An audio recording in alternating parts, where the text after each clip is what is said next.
산청 산불 현장에 투입됐던 창녕군 공무원과 산불 진화대원 4명이 희생된 가운데 창녕군 전체가 충격과 슬픔에 잠겼습니다.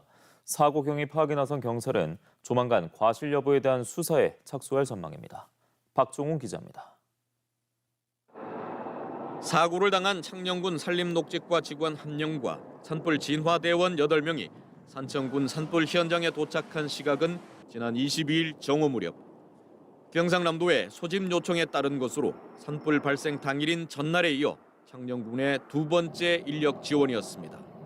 하지만 이들이 산불 진화에 나선 지 불과 2시간 만에 갑작스런 불길에 고립됐다는 다급한 소식이 창녕군청에 전해졌습니다. 당시 산불 상황도입니다. A구역 내 광역으로 표시된 곳에 창녕군 산불 진화 대원이 투입됐습니다. 노랗게 표시된 A구역은 불길이 조금 잦아든 곳으로 남서풍을 탄 불씨가 B, C 구역 쪽으로 차례로 비화되면서 빨갛게 확산된 상태입니다. 사고 위치는 산청군 시천면 신천리 산 129의 1번지, 구곡산 정상 4부 능선으로 해발 400m 지점입니다. 최초 산불 발화 지점인 구곡산 자락 산 39번지에서 직선 거리로 불과 1.9km 떨어진 곳입니다. 산불 발생 당일 창녕군에서 1차로 선발된 공무원과 산불 진화대원 등 10명이 A구역 내 비슷한 곳에서 밤샘 진화 뒤 무사히 하산한 반면 이튿날 투입된 이들은 참변을 피하지 못한 겁니다.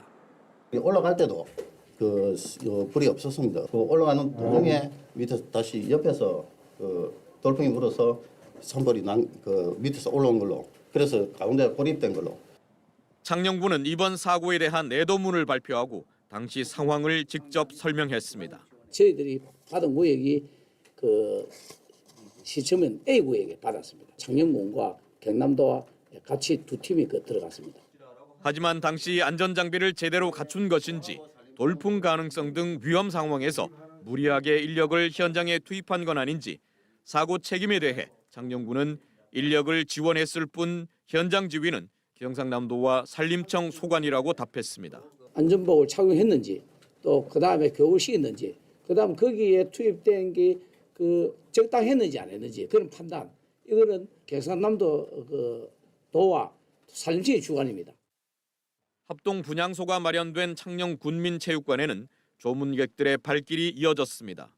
분향소를 찾은 이들은 타 지역에서 산불 진화를 하다 안타깝게 숨진 고인들의 희생 정신을 기렸습니다. 자기가 돕겠다고 나서가지고 다른 분들 모시고 그래 갔다는 소리는 들었는데 나이 젊으신 분이 너무 그게 최고 마음 너무 아팠습니다.